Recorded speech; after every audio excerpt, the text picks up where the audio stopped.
I had to cut my property portfolio in half, and this is why I did it. Hey everyone, it's Johnny Marsden, and in today's video I'm going to be explaining why I sold 3 flats, which at the time of selling was over half of my property portfolio. I'm going to explain why I did it, how we did it, and what I did with the money afterwards. If you've been following me for any time at all, you'll know that I've been in property now for over 10 years. And you're probably thinking, if 3 flats is over half of his portfolio, what's he been doing for the last 10 years? Let me try and explain. Have you subscribed yet? Oh, you haven't? Why not? If you've been watching my videos for a while, or if this is just the first video of mine that you've watched and you think you're getting a lot of value from what I'm doing here, please don't forget to like, comment, subscribe, hit the bell notification. And that way, every time I make a video, it will pop straight into your inbox. I love answering all your questions and comments, and it really helps grow the channel and also helps me learn more. Some of the comments that I've received of late have progressed my knowledge of property, and I love making these videos, so I want to continue to do so. Now that's over, let's jump back into the video. I first got into property in my early 20s, borrowing money from investors to fund my projects with the aim of building up a pool of cash over time through flip projects and eventually being able to buy a property with my own money, fully my own money.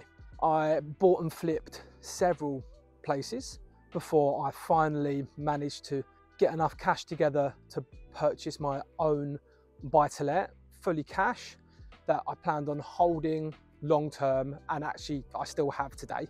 Plus, until this year, I'd always been doing this part-time around a full-time job, and I wasn't trying to grow my property portfolio as aggressively as I am now. So now you've got some context around that. Now I'll tell you the tale of the sale of the 3 flats. So the purchase of these 3 flats came about when I was introduced to 2 joint venture partners, and we decided to look for a project that was returning high and fairly high risk but high return. We eventually found something within a couple of months of getting together, and it was a freehold block of 3 flats with a bit of land on the side, and we were confident that we would be able to get planning for the land as well as refurbish the 3 flats. Additionally, the flats actually came tenanted, so we were able to cash flow from day one. And on top of that, we had to negotiate, or we were able to negotiate, a further big chunk of money off of the purchase price because we found damp in the property after a building survey. But bar that, the whole process was pretty smooth, and we actually managed to complete on the property in a fair amount of time and got going really quickly. Everything was going smoothly until our remortgage came about. We had originally purchased cash and planned to revamp the properties and then refinance them after they were done up and pull out most of our money. However, the mortgage company were terrible and they dragged their feet.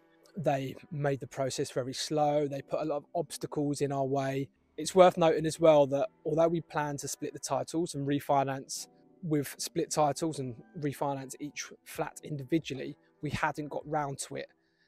There were too many people trying to make one decision, 3 of us trying to make one decision. That's a video for another time. I've mentioned it in previous videos, but we didn't manage to split titles, so we had to refinance the whole block, and that actually slimmed down our lenders pot, as there's not as many lenders that are happy to let us borrow against a property that's a freehold block of 3 flats as you would your normal high street lenders that are more than happy to lend on leasehold flats. Now the properties were cash flowing and we weren't stuck in a rut or anything like that. We were still getting a good return on our investment as it was, but we had a predetermined date in mind, or rough date in mind, that we would be able to pull our money back out of the property on this refinance.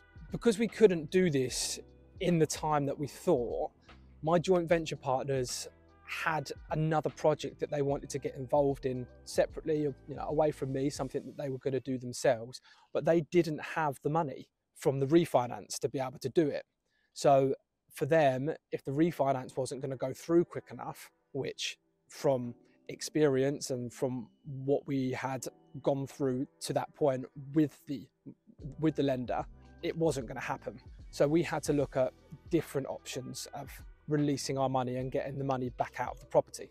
Also, my JV partners were well within their rights to want their money back as well, because we write that into a shareholders agreement beforehand, that in the eventuality that one of us or two of us want to sell a property rather than hold it, or anything similar that comes up like that, there is a process to follow.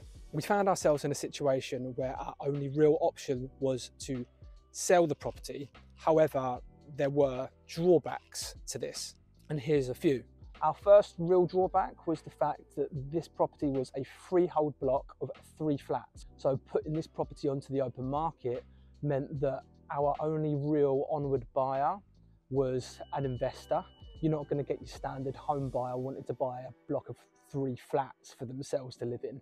So it just put our purchasing pool down a bit. It slimmed our purchasing pool down. The property itself wasn't in our investment area, but the opportunity was, in hindsight, too good to turn down. And lastly, my 2 JV partners had a set date that they needed their money back, which meant we were working to a timescale. Now, we had written into our shareholders agreement that should one or two of the partners want to sell and the other want to keep, in the eventuality of that dispute, the opposing JV partner, so the one that wanted to keep rather than sell, had first refusal, and they had a maximum of 3 months to get the funds together to buy out the other 2 partners.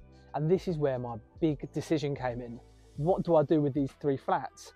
Do I sell them or do I keep them? At the time, it was over half of my property portfolio and a fair amount of my property income.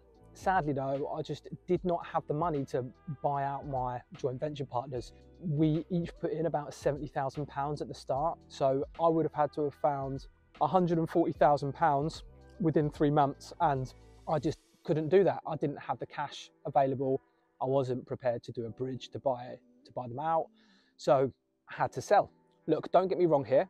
I had to weigh up the decision. I didn't take it lightly, but the 3 main factors that really influenced my thinking were: 1, it was out of patch, so it was out of my normal investment area, and we'd only gone for this because we thought it was such a good opportunity. 2 was the cost implications that I would have burdened to buy out the other 2 joint venture partners, i.e. the £140,000 was just too much. And 3 was the fact that even though we wanted to keep the properties originally, we always have a second and potentially even third fallback option if option A doesn't work out. We always knew that if we had to sell, we'd still make a sizable profit, and that was in the back of my mind. I knew that even letting these go, I was going to make of the land, and then selling that off separately, getting the planning permission for the land, obviously, as when we bought it, it didn't have full planning. I learned so much on this project, and I wouldn't do it differently. I'm one of those people that has to do something firsthand to properly learn it and experience it firsthand to actually understand it. I can't just listen to someone tell me how to do it. I need to go and do it myself. I'd say that in a short summary, this just gave me more knowledge than I had before. Secondly, I've invested in 2 properties now that are cash flowing much better than what I was getting before. These 2 properties are also inside my standard investment area, which is a bloody great bonus. And I'm actually going through the process of agreeing another purchase, all from this cash that I got from the sale of the 3 properties. So I'm kind of replacing what I had before. A third thing that came from selling the 3 properties and selling over half of my portfolio is more of a learning curve. I learnt that I'm not going to invest outside of my standard investment area again. This property was 4 to 5 hours drive from where I live.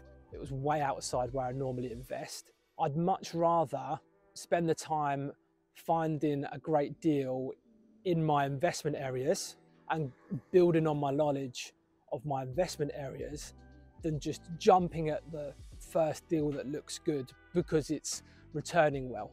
Don't get me wrong, I wouldn't do this any different. And the deal was good.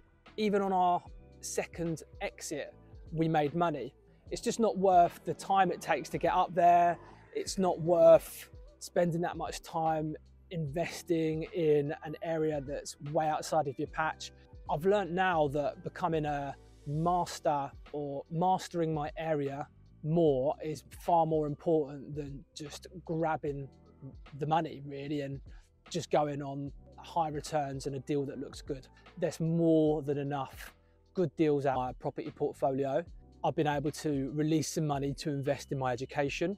I never would have wanted to do that before. I was always a bit of a skeptic, and learning what I learned on this project and the obstacles that we had to overcome, it kind of gave me a bit of a shock back to reality.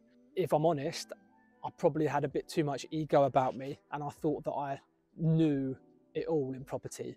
In reality, I know sweet FA, and this made me realise that, and it just so happened to work in tandem with releasing money, which meant that I could then go and invest in myself and invest in some education. And I think that's actually the biggest thing that I've got from this whole thing, because now that I'm educating myself, I've got this big group of people around me, I'm learning a lot quicker, I'm learning more, I'm able to access information from people almost at the snap of my fingers, rather than having to Google it or research it and take weeks trying to find an answer to a question. It's right there in front of me. So investing in my education now has been game changing, and it's allowed me to put all of my apprehensions of property education aside and dive head first into this with way more knowledge than I had before. Right, that's it for another video. I really hope you got loads of value from this. Please don't forget to like, comment, subscribe, hit the bell notification. That way I go straight into your inbox. And particularly comment on this one, because I want to know if you would have done the same things as me after selling half your portfolio, or what would you have done with that sort of money? Do you think that investing in your education is the right thing to do? Do you have an investment patch that's way outside of where you live? Anything that you would have done differently, or anything more that you want to know from this particular deal and from this scenario? I really do enjoy answering all of your questions, so please put it all in the comments below, and I'll see you in the next video.